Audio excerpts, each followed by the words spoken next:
ये चारों चीजें औरतों के लिए बताई जा रही हैं। जो औरत 5 वक्त की नमाज पढ़ ले, पाबंदी के साथ 5 वक्त की नमाज पढ़ती हो, वह सामत शहरा, रमजान के पूरे महीने के रोजे रखती हो, वह अहसनत फरजा, अपनी शर्मगाह की हिफाजत करती हो, बेहुदा कपड़े न पहनती हो, कपड़े लूज हो, ढीले ढाले हो, चुस्त ना हो, उसके जिस्म का बना और कसावट दिखाई न देती हो,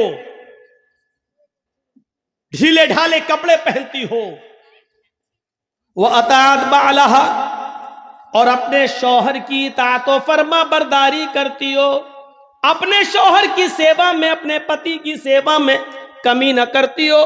फल तदखुल मिन अय्यबवाबिल जन्नति शात, जन्नत की जिस दरवाजे से ये दाखिल होना चाहे हो जाए, इसको जन्नत का कोई फरिश्ता किसी भी दरवाजे पर खड़ा हो उसको जन्नत में जाने से नहीं रोक सकता। इस औरत के लिए जन्नत के सारे दरवाजे खुले हुए हैं, जिस दरवाजे से दाखिल होना चाहे चली जाए, इसके लिए जन्नत के सारे दरवाजे खुले हुए हैं। अय्युम अम्रातिन मातत व ज़ौजुहा राजिन,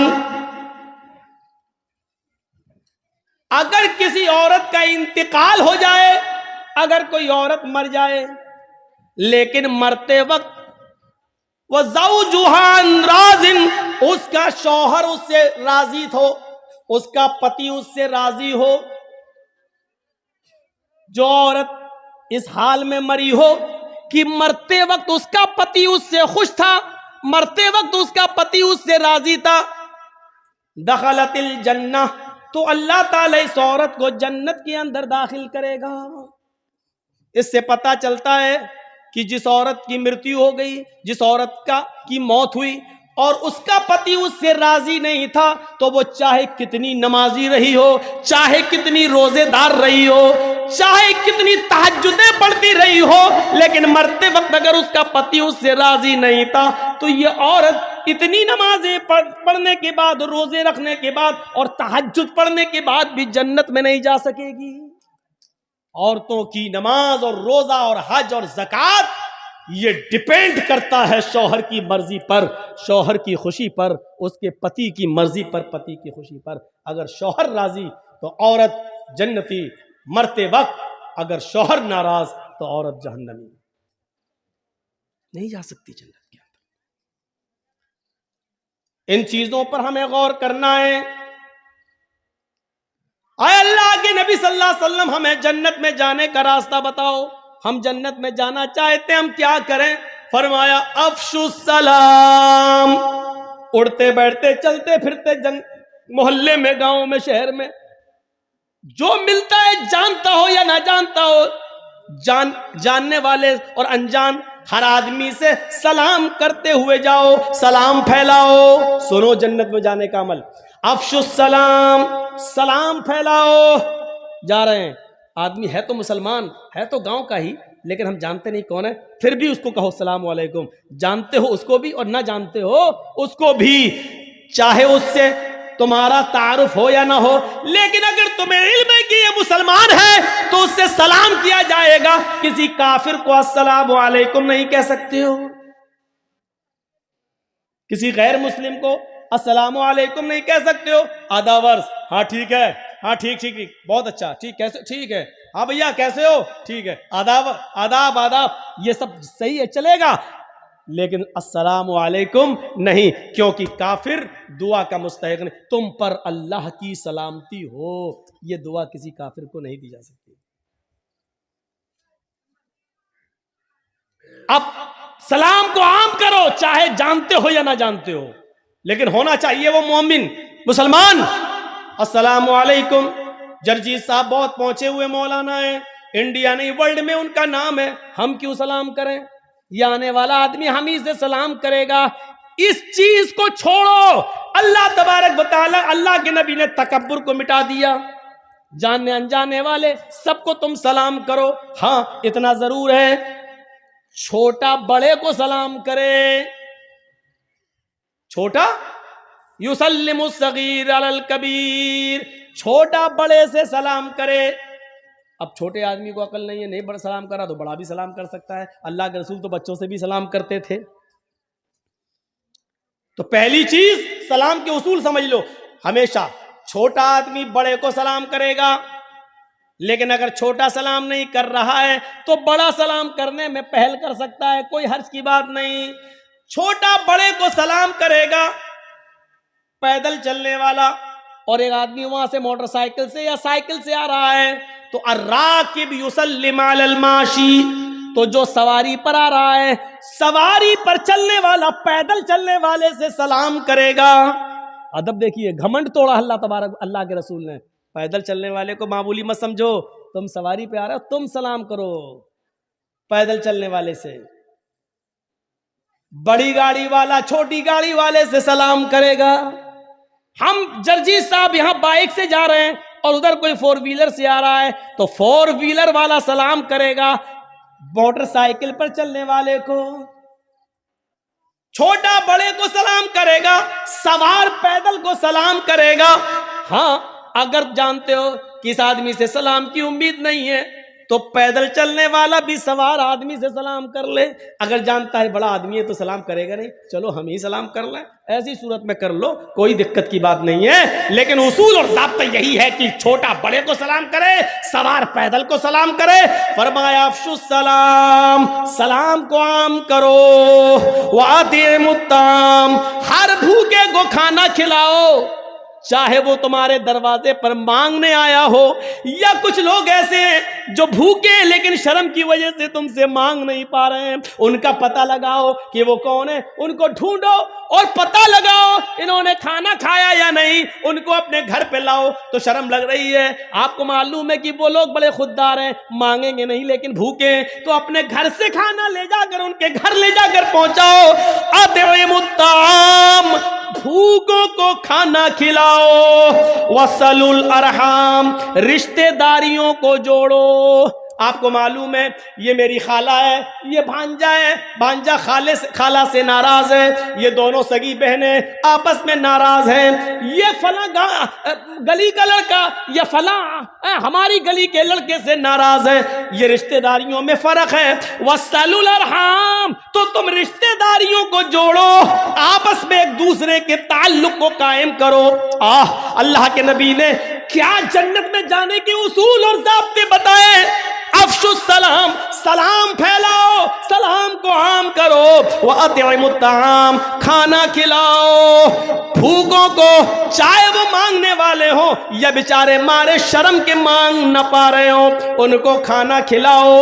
वसलुल अरहाम, रिश्तेदारियों को जोड़ो। जो भी एक दूसरे से कटा हुआ है, ये समाज और समाज के सरदार की ड्यूटी है, समाज के जिम्मेदार की ड्यूटी है कि वो उनके आपस में झगड़े को खत्म करके उनको मिलाए।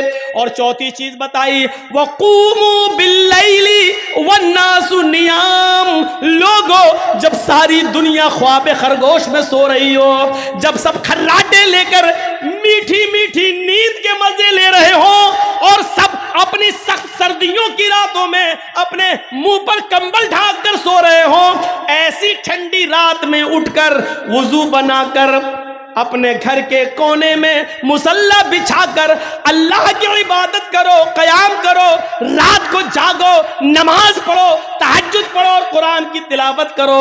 वक़ूमू बिल्लैल, रात के किसी हिस्से में उठो, वन्नासु नियाम, उस वक्त जब लोग सो रहे हो, जब सारी दुनिया नींद के मीठी नींद के मजे ले रही हो, उस वक्त अपने रब को मनाओ, उसके सामने तौबा करो, इस्तिग़फ़ार करो, उठो नमाज पढ़ो, उठो इबादत करो, हाथ उठाओ, तौबा करो, इस्तिग़फ़ार करो, मग़फ़िरत मांगो, अपने आंखों से आंसुओं को गिराओ और रो रो कर अपने रब को मनाओ, रो रो कर अपने रब से तौबा करो। तुम ये चार काम अगर कर लोगे, अफ़शुस सलाम, फिर से सुनो, सलाम फैलाओ, वातिमुत ताम, भूखे को खाना खिलाओ, रिश्तेदारियों को जोड़ो, और रात के तारीख हिस्से में जब पूरी दुनिया सो रही हो तो अकेले उठो और अल्लाह को याद करो, रो और गिड़गिड़ाओ। रात की तारीकी में कौन उठता है? रात में वही उठेगा जिसको घमंड नहीं होगा, क्योंकि वो जानता है सारी दुनिया सो रही है, उसके अंदर दिखावा नहीं होगा। मौलाना जर्जीस रात की तारीकी में मस्जिद में आके नमाज पढ़ें तो दिखावा हो सकता है कि लोगों को दिखाने जा रहे हैं कि देखो हम रात में तहज्जुद पढ़ते हैं, लेकिन घर के अंदर जब सारे लोग पूरा मोहल्ला सो रहा है लेकिन घर के अंदर हम नमाज पढ़ रहे हैं तो कौन जानता है कि हम रात को उठ के नमाज पढ़ रहे हैं। इसलिए फरमाया जब सारी दुनिया सो रही हो तो तुम उठो और घर के कोने में तुम नमाज पढ़ो, इबादत करो और दुआ, क्योंकि इस वक्त तुम्हारे अंदर घमंड नहीं है, तकब्बुर नहीं है। तदखुलुल जन्नत बिसलाम, अगर ये 4 काम तुम कर लो तो तुम सलामती के साथ जन्नत में दाखिल हो जाओगे, सलामती के साथ तुम जन्नत में चले जाओगे। सलाम को फैलाओ, भूखों को खाना खिलाओ, कितनी अच्छी चीजें बताई हैं, ये जन्नत में जाने के रास्ते हैं। और हम क्यों आए इस दुनिया के अंदर? उसी खोए हुए मकाम को, जिस मकाम से हमारे बाप आदम और हव्वा को निकाला गया, उस मकाम को दोबारा पाने के लिए अल्लाह ने यहां भेजा है। अब गलती यहां मत करना, तुम्हारे बाप आदम जन्नत में शैतान की बात मान चुके हैं, इधर भी शैतान तुम्हारा पीछा करेगा। अब इधर तुम उसकी बातों को रिजेक्ट करके, उसकी बातों को अपने पैरों से रौंद कर कुरान और हदीस की बात पर अमल करके उस खोए हुए मकाम को दोबारा पालो, इसलिए हमें भेजा गया है। और आपसे बहुत ही मुअद्दबाना गुजारिश, जलसों के अंदर मेलों को बंद करिए। हिंदुस्तान के किसी भी कोने में चले जाइए, मेला नहीं लगता है। हम यूपी में जलसे करते हैं, किसी जलसे में मेला नहीं लगता है। हम आंध्रा में जाते हैं, मेला नहीं लगता है। हम तेलंगाना में जाते हैं, मेले नहीं लगते हैं। कश्मीर जाते हैं, मेले नहीं लगते हैं। पंजाब जाते हैं, हरियाणा जाते हैं, राजस्थान जाते हैं, मेला नहीं लगता है।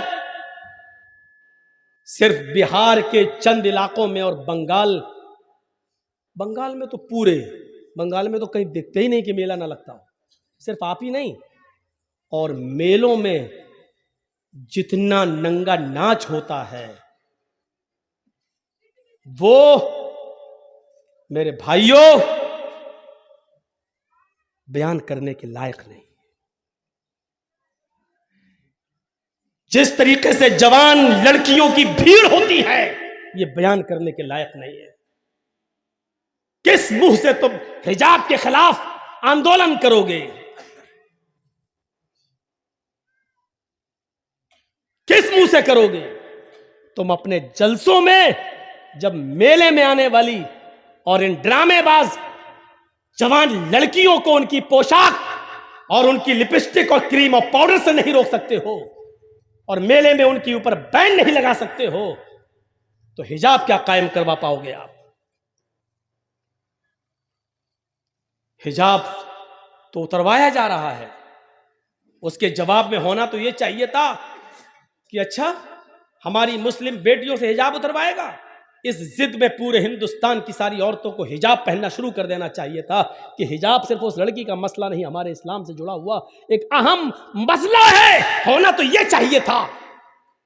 सिर्फ जलूस निकाल लेने से हक अदा नहीं हो जाएगा, टीवी पर डिबेट हो जाने से हक अदा नहीं हो जाएगा। बहुत ही मौजरत के साथ कहना पड़ता है, देखिएगा अभी कुछ देर पहले क्या हाल था इसी रोड का। लड़कों से ज्यादा लड़कियां दिखाई दे रही थी, और 5-6 साल की बच्चियां नहीं, 15, 16, 18, 20 साल की लड़कियां। और वो कपड़े, अल्लाह की कसम, फिर सुन लो, अल्लाह की कसम, जो कपड़े पहने हुए थी, किसी भी कीमत पर उन कपड़ों को तहजीब के कपड़े नहीं कहा जा सकता है। किसी भी कीमत पर उन कपड़ों को शर्म हया के कपड़े नहीं कहा जा सकता है। बेशर्मी और बेहयाई के कपड़े पहने हुए थे। अब बताना पड़ेगा कि बेशर्मी और बेहयाई का कपड़ा कौन सा होता है। बंद करिए मेलों को, और अगर आप मेला बंद नहीं कर सकते हैं और मेला भी करें और जलसा भी, तो ये सोच के उठिएगा कि आपको इस जलसे का कोई सवाब नहीं मिलेगा, क्योंकि हदीस के अल्फाज हैं, जो बुराई तुम अपनी हाथ से रोक सकते हो तो पहले उसको रोको। मेला तुम रोकने की ताकत रखते हो, जब जलसा करवाने की ताकत रखते हो तो मेला रोकने की भी ताकत रखते हो। यह हाथ से करने की ताकत है। और जब हाथ से रोकने की ताकत ना हो तो जबान से मना करो, भाई ऐसा मत करो। और जब जबान से भी ताकत ना हो तो दिल से बुरा जानो, खुद ना जाओ, हटो, चलो, हाथ से रोको। हजरत उमर फारूक के ज़माने में एक आदमी टखने से नीचे लुंगी पहनता हुआ, पैजामा पहनते हुए जा रहा था, लुंगी से नीचे, ये वो टखने से नीचे जा रहा है। हजरत उमर फारूक की नज़र उसके ऊपर पड़ गई, वो आगे आगे जा रहा, पूछते अहाय जनता। उसने पीछे मुड़ के देखा, हजरत उमर किससे कह रहे हैं? अहाइज अंता का मतलब जानते हैं? हजरत उमर ने कहा उसे, तुझे पीरियड आ रहा है क्या?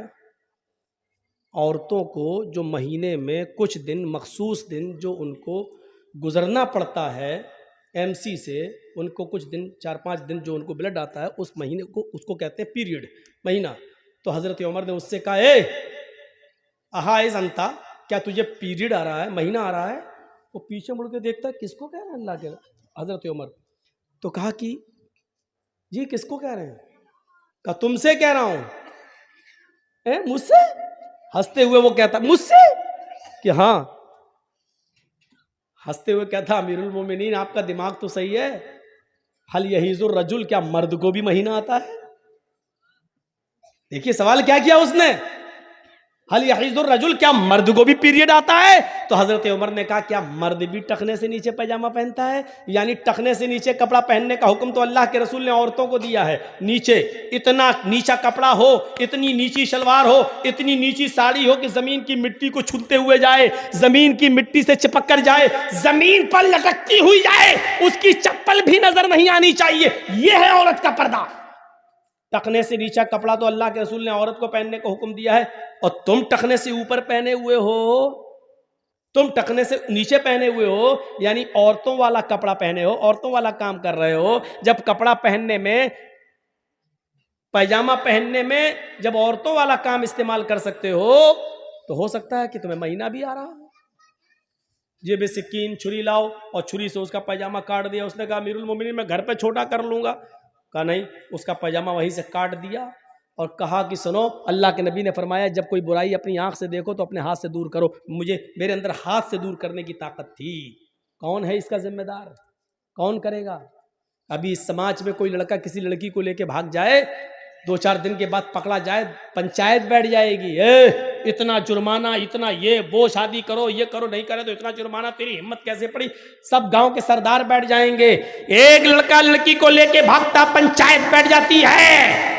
आपके समाज में अगर कोई आदमी फजर की नमाज नहीं पढ़ता है, कहां चले जाते हैं गांव के सरदार लोग, और उस वक्त पंचायत बिठा के क्यों उसके लिए सजा मुतय्यन नहीं करते हैं?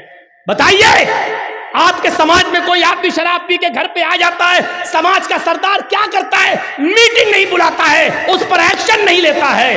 अगर लड़का लड़की को लेके भाग जाए, उसकी मीटिंगें हो सकती हैं, उसके ऊपर जुर्माना मुतय्यन हो सकता है, तो मुझे बताओ कि फिर आपके समाज में कोई फजर की नमाज ना पढ़े, जोहर की नमाज ना पढ़े, उसके लिए कोई सजा मुतय्यन क्यों नहीं की जाती है? मतलब यह है कि जो आप जिन कामों पर सजा मुतय्यन करेंगे और जो आपको अच्छा लगेगा वो आप करेंगे। शरीयत के मुताबिक आपको नहीं चलना है। आप जिसकी चाहेंगे उसकी पंचायत बिठाएंगे, और जो गुनाह हैं और जिन गुनाहों की नहीं चाहेंगे उन गुनाहों की, ये आपकी मर्जी पर नहीं चलेगी। मेरे भाइयों, इस्लाम के अंदर नहीं चलेगी। अंदाजा लगाइए और गौर कीजिए। अल्लाह के नबी सल्लल्लाहु अलैहि वसल्लम फरमाते हैं, मैं अज़मल्ली बैन लहयैहि व रिजलैहि अज़मन लहुल जन्नह। जो मुझे इन 2 चीजों की जमानत दे दे, जो मुझे इन 2 चीजों की गारंटी दे दे, मैं उसको जन्नत की गारंटी देता हूं। कौन सी है वो 2 चीजें? बैन लहयैहि, दोनों, ये जो दाढ़ी के जो दोनों किनारे हैं, गाल, मुंह, इनके बीच में यानी जबान, जो मुझे दोनों जबड़ों के बीच की चीज यानी जबान की जमानत दे दे, मैं इससे कभी गलत नहीं बोलूंगा, झूठ नहीं बोलूंगा, चोरी नहीं, झूठ नहीं बोलूंगा, गीबत नहीं करूंगा, किसी की बुराई नहीं करूंगा, जब भी बोलूंगा सच बोलूंगा, इसको कभी बुरे चीजों में इस्तेमाल नहीं करूंगा। वो बैना रिजलई, और अपने दोनों पैरों के बीच, दोनों टांगों के बीच, यानी शर्मगाह की हिफाजत दे दे, हम इसको कभी गलत काम में इस्तेमाल नहीं करेंगे। जो इन दो चीजों की जमानत मुझे दे दे, अज़मन लहुल जन्ना, मोहम्मद रसूलुल्लाह फरमाते हैं मैं उसको जमानत देता हूं जन्नत की, मैं उसको जमानत देता हूं कि ये जन्नत के अंदर जाएगा, ये जन्नत के अंदर दाखिल होगा, ये जन्नत के अंदर जाएगा, मैं उसको जन्नत में जाने की जमानत देता हूं, ये जन्नत के अंदर जाएगा। ये जबान से जो गीबत चुगली होती है, ये बहुत बुरी चीज होती है। अल्लाह के नबी मस्जिद में नमाज पढ़ा रहे हैं, सलाम फेरा, अस्सलामु अलैकुम व रहमतुल्लाह, अस्सलामु अलैकुम व रहमतुल्लाह। नमाज पढ़ाने के बाद जब आपने चेहरा मुक्तदियों की तरफ किया तो क्या देखा कि एक सहाबी उठ के जा रहे हैं, नाम है उनका अबू सईद खुदरी, सलाम, उन्होंने भी नमाज पढ़ ली, वो जा रहे हैं। जब वो दरवाजे पर पहुंच गए मस्जिद के, तो अल्लाह के नबी ने फरमाया जिसने जन्नती आदमी ना देखा हो वो देख ले, ये जन्नती आदमी जा रहा है। दुनिया में जन्नती, जिसको जन्नती देखना हो देख ले, ये जन्नती जा रहे हैं। साहबा ने पीछे मुड़ के देखा, वो अबू सईद खुदरी हैं।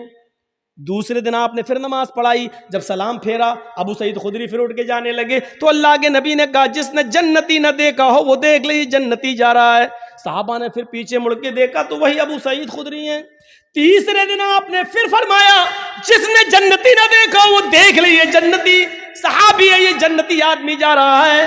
अल्लाह के नबी सल्लल्लाहु अलैहि वसल्लम ने जब जिसको जन्नती कहा तो साहबा ने फिर पीछे मुड़ के देखा, कौन है ये, वही अबू सईद खुदरी। तो हजरत अब्दुल्ला इब्ने उमर को तजस्सुस हुआ कि ये क्या करते हैं जिनको बार बार जन्नती कह रहे हैं अल्लाह के नबी। जितना अमल हम करते हैं उतना अमल ये भी करते हैं, लेकिन इनको तीनों दिन जन्नती